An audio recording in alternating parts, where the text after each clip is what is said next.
Monsieur le Président, Monsieur le Ministre, Monsieur le Rapporteur Général, chers collègues, bravo Monsieur le Rapporteur Général d'avoir su, avec votre homologue au Sénat, trouver les voies d'une convergence et d'un compromis.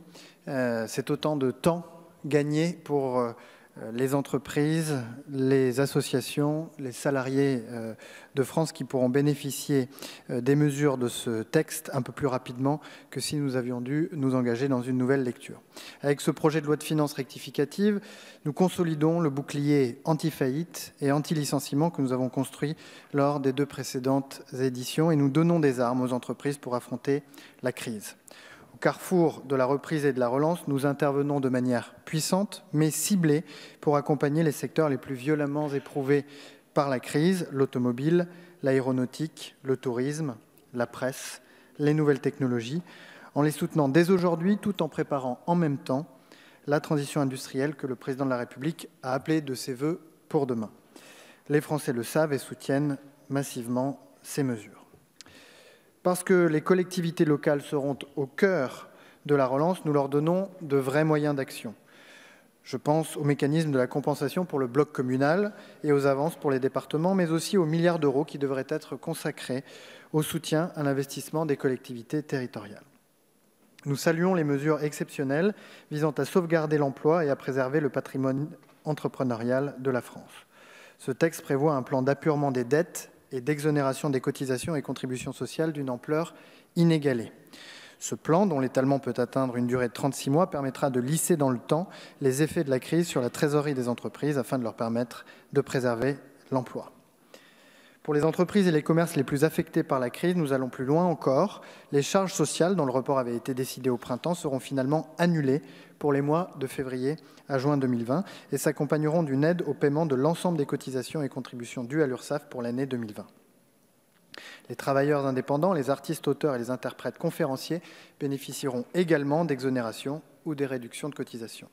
Jamais dans l'histoire du pays n'avions-nous décidé d'annulation de cotisations pour des secteurs entiers. Cela apparaît cependant aujourd'hui comme une nécessité absolue, car une entreprise qui disparaît, c'est un tissu de relations, de savoir-faire et de compétences qui est perdu à jamais. Nos entreprises, nos commerces, nos artisans sont un trésor national qu'il était de notre responsabilité de protéger, quoi qu'il en coûte. Les amendements des députés du groupe MoDem et apparentés ont permis d'enrichir le texte du gouvernement et je m'en félicite. En matière de valorisation du travail, notre amendement, qui avait été également déposé par d'autres groupes et qui figure dans le texte de la CMP, allonge le délai ouvert pour les entreprises qui souhaitent verser la prime Macron jusqu'au 31 décembre 2020. Par ailleurs, les masters, les niveaux master ont été intégrés dans le plan apprentissage et c'était un amendement qui avait été déposé par Stéphane Baudu en première lecture. S'agissant des collectivités territoriales, un autre amendement de Stéphane Baudu permet l'intégration dans le dispositif de l'article 5 des pôles d'équilibre territoriaux et ruraux et des pays organisés sous forme syndicale. Un amendement de Vincent Bru octroie un délai supplémentaire de 2 ans pour le remboursement des DMTO. En matière de solidarité, 3 amendements de notre collègue Sarah El Haïry figurent dans le texte de la CMP. Le premier concerne la fiscalité des dons sur succession des organisations reconnues d'utilité publique. Le deuxième étend le délai de dons sur succession au profit d'une association ou une fondation reconnue d'utilité publique. Et le troisième supprime le certificat de non-exigibilité des droits de mutation pour les assurances-vie bénéficiant aux organismes reconnus d'utilité publique.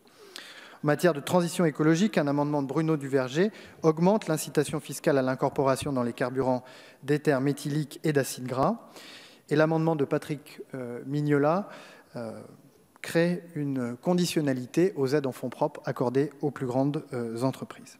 Comme député des Yvelines et député francilien, je voudrais à nouveau féliciter le rapporteur général pour le travail qu'il a réalisé et le compromis qu'il a su trouver avec les sénateurs pour que Île-de-France Mobilité puisse percevoir, dès la promulgation de ce texte, un acompte de 600 millions d'euros pour faire face à la baisse du versement transport. En conclusion, ce texte, dont nous nous félicitons qu'il ait fait l'objet d'un accord entre l'Assemblée et le Sénat, est un véritable plan de défense économique qui répond à la fois à la nécessité absolue de préserver l'emploi et le pouvoir d'achat des salariés et des indépendants, et à celle d'armer nos entreprises et nos associations face à la crise majeure qui se trouve devant elles. Et c'est la raison pour laquelle les députés du groupe du Mouvement démocrate et apparenté voteront le texte de la CMP. Merci.